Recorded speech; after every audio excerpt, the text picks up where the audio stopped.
আওয়ামী লীগের প্রতিষ্ঠাবার্ষিকী ঘিরে নাশকতা ঠেকাতে এবং আইনশৃঙ্খলা স্বাভাবিক রাখতে গোপালগঞ্জ, গাজীপুর এবং মাদারীপুরে নিরাপত্তা ব্যবস্থা জোরদার করা হয়েছে। বিভিন্ন গুরুত্বপূর্ণ স্থানে বাড়ানো হয়েছে সেনাবাহিনীর টহল। পাশাপাশি মাদারীপুরে মোতায়েন করা হয়েছে বিজিবি।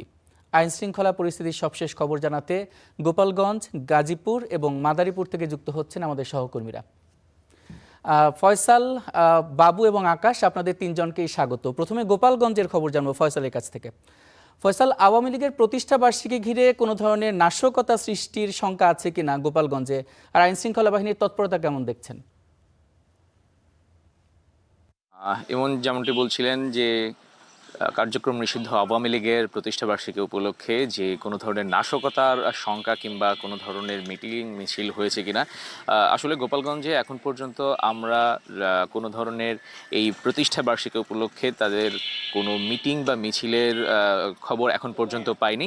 আমরা যদি একটু বলে রাখতে চাই, গোপালগঞ্জে নিরাপত্তা ব্যবস্থা কিন্তু জোরদার করা হয়েছে। গতকাল সন্ধ্যা 7:30টার দিকে গোপালগঞ্জে কিন্তু 55 পদাতিক যে ডিভিশনের সেনাবাহিনীর সদস্যরা তারা কিন্তু এসে পৌঁছেছেন, কিন্তু এখন পর্যন্ত তাদের যেই টহল সেটি কিন্তু আমাদের চোখে পড়েনি। এছাড়া জেলা শহরের যে সকল গুরুত্বপূর্ণ জায়গা রয়েছে সে সকল জায়গায় কিন্তু পুলিশের উপস্থিতি বাড়ানো হয়েছে। পুলিশ সেসব জায়গায় টহল দিচ্ছে, চেকপোস্ট বসিয়েছে।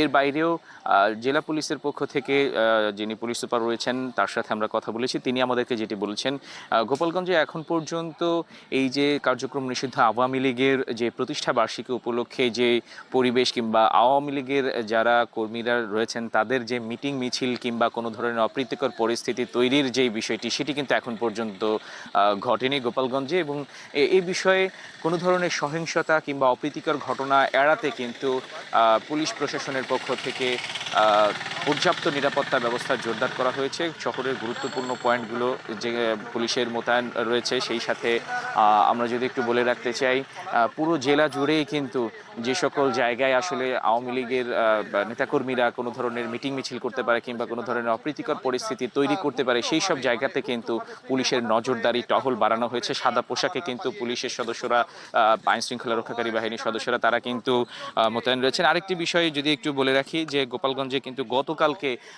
কাশিয়ানী উপজেলা আওয়ামী লীগের ছাত্রলীগের যে সভাপতি তাকে কিন্তু আসলে আটক করা হয়েছে। সবকিছু বলা যায় যে এখন পর্যন্ত গোপালগঞ্জে যে আইন শৃঙ্খলা পরিস্থিতি সেটি কিন্তু স্বাভাবিকই রয়েছে, কোনো ধরনের অপ্রীতিকর পরিস্থিতির এখন পর্যন্ত আমাদের চোখে পড়েনি। ইমন, এই ছিল গোপালগঞ্জ থেকে সবশেষ। ফয়সাল, আপনাকে অসংখ্য ধন্যবাদ। এবার একটু গাজীপুরের খবর জানবো সহকর্মী বাবুর কাছ থেকে। বাবু, গাজীপুরে কোনো ধরনের সহিংসতা বা নাশকতার শঙ্কা দেখা দিয়েছে কিনা, আর সেখানে সেনাবাহিনীর টহল কেমন দেখছেন?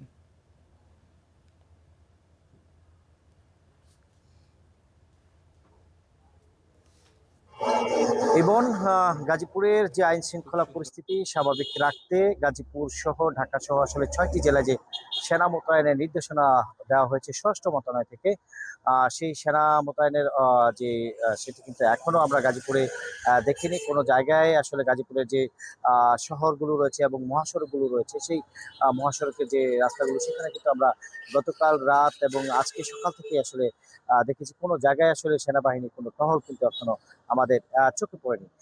যদিও গতকাল রাত 8টা থেকে 63 ব্যাটালিয়নের যে 4 প্লাটুন বিজিবি মহাসড়কে থাকার কথা সেটিও কিন্তু আমরা এখনো পর্যন্ত দেখিনি। এবং যে শহর ভিত্তিক যে রাস্তাগুলো রয়েছে সেই রাস্তাগুলোতে আসলে পুলিশের যে টহলগুলো রয়েছে, পুলিশের যে টহল সেটি কিন্তু আমরা দেখেছি আসলে সকালে জেলা প্রশাসক কার্যালয়ের সামনে এবং কোর্ট কোর্ট যে কাচারি রয়েছে সেখানে এবং যে সরকারি যে দপ্তরগুলো রয়েছে সেখানে কিন্তু আসলে পুলিশের উপস্থিতি রয়েছে, সেখানে কিন্তু সেই সব জায়গায় কিন্তু আসলে পুলিশ টহল দিচ্ছেন।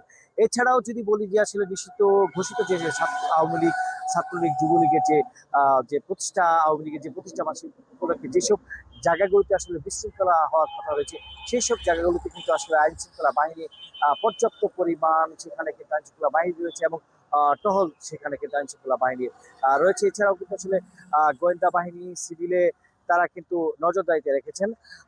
আমরা গাজীপুরের আসলে গাজীপুর আসলে দ্বিতীয় গোপালগঞ্জ হিসেবে ঘোষিত রয়েছে, কারণ এখানে পর্যাপ্ত পরিমাণ যে গত বিগত রাজনীতিতে কিন্তু আওয়ামী লীগের অ্যাক্টিভিটিস খুবই ভালো ছিল, সেক্ষেত্রে আসলে গাজীপুরকে দ্বিতীয় গোপালগঞ্জ হিসেবে দেখা হয়েছে। সেই জন্য কিন্তু গাজীপুরে অতি গুরুত্বপূর্ণ যেসব জায়গাগুলোতে আইন শৃঙ্খলা বাহিনী টহল দিচ্ছেন।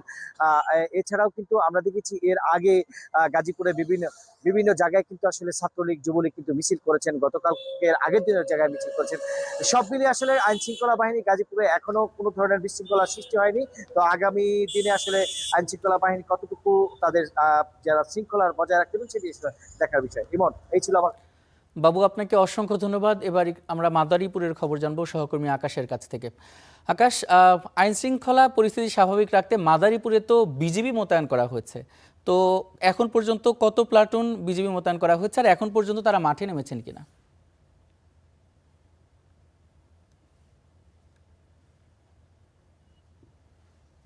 ইমন, মাদারীপুরে গতকাল কিন্তু ৪ প্লাটুন বিজিবি মোতায়েন করা হয়েছে। আমি কথা বলেছিলাম মাদারীপুর জেলা প্রশাসক ও জেলা ম্যাজিস্ট্রেট মর্জিনা আক্তারের সাথে। তিনি যেমনটি জানিয়েছেন যে মাদারীপুরে ৪ প্লাটুন বিজিবি মোতায়েন করা হয়েছে। তবে গতকাল রাত থেকে নামার কথা থাকলেও তিনি কিন্তু জানিয়েছিলেন যে আজ সকাল থেকে বিজিবি মোতায়েন করা হবে, তারা কিন্তু মাঠে নামবেন। তবে এখন পর্যন্ত কিন্তু আমাদের চোখে পড়েনি। আমরা দেখতে পেয়েছি যে পুলিশ কিন্তু মোতায়েন রয়েছে বিভিন্ন আহ স্ট্যান্ডে, বিভিন্ন সড়কে কিন্তু পুলিশ টহল দিয়ে যাচ্ছে। তারা কিন্তু সকাল থেকেই এই মাঠে নেমেছেন। এছাড়াও আরেকটু জানিয়ে রাখতে চাই যে মাদারীপুর কিন্তু গোপালগঞ্জের পার্শ্ববর্তী জেলা হিসেবে মাদারীপুর একটি আওয়ামী লীগ অধ্যুষিত জেলা হিসেবে বিবেচনা করা হয়। সেই ক্ষেত্রে কিন্তু মাদারীপুরে কিছুদিন আগেই এই প্রতিষ্ঠাবার্ষিকী উপলক্ষে যুবলীগ, ছাত্রলীগ, নিষিদ্ধ ঘোষিত আওয়ামী লীগের যে অঙ্গ সংগঠনের নেতাকর্মীরা রয়েছে তারা কিন্তু এখানে মিছিল করেছিল, একটি মিছিল করেছে। সেই মিছিলের পরেই কিন্তু প্রায় ১৩ জন নেতাকর্মীকে আটক করা হয়েছে। এছাড়াও কিন্তু অভিযান অব্যাহত আছে বললেও কিন্তু পুলিশ প্রশাসন থেকে আমাদেরকে জানানো হয়েছে। এই যে মিছিল চলছে সেই মিছিলের কারণে এর আগেও যে একটি ঘটনা ঘটেছিল, যখন আওয়ামী লীগ একটি শাটডাউনের ঘোষণা দেন, তখন কিন্তু এই ঢাকা বরিশাল মহাসড়কে ব্যাপক পরিমাণ গাছ ফেলে কিন্তু সেই সড়ককে বন্ধ করে দেওয়া হয়। প্রায় ৫ ঘন্টার প্রচেষ্টায় কিন্তু সড়ক পরিষ্কার করে তারপরে স্বাভাবিক করা হয় যান চলাচল। এমন ঘটনাও কিন্তু ঘটেছিল। সেই ক্ষেত্রে কিন্তু মাদারীপুর যে আওয়ামী লীগ অধ্যুষিত এলাকা, সেটি আর বলার অপেক্ষা রাখে না। এই ছিল মাদারীপুর থেকে সর্বশেষ। এমন। আকাশ, আপনাকে অসংখ্য ধন্যবাদ। মাদারীপুর, গাজীপুর এবং গোপালগঞ্জ থেকে যুক্ত হয়ে আমাদের সহকর্মীরা আইন শৃঙ্খলা পরিস্থিতির সবশেষ খবরাখবর জানাচ্ছিলেন।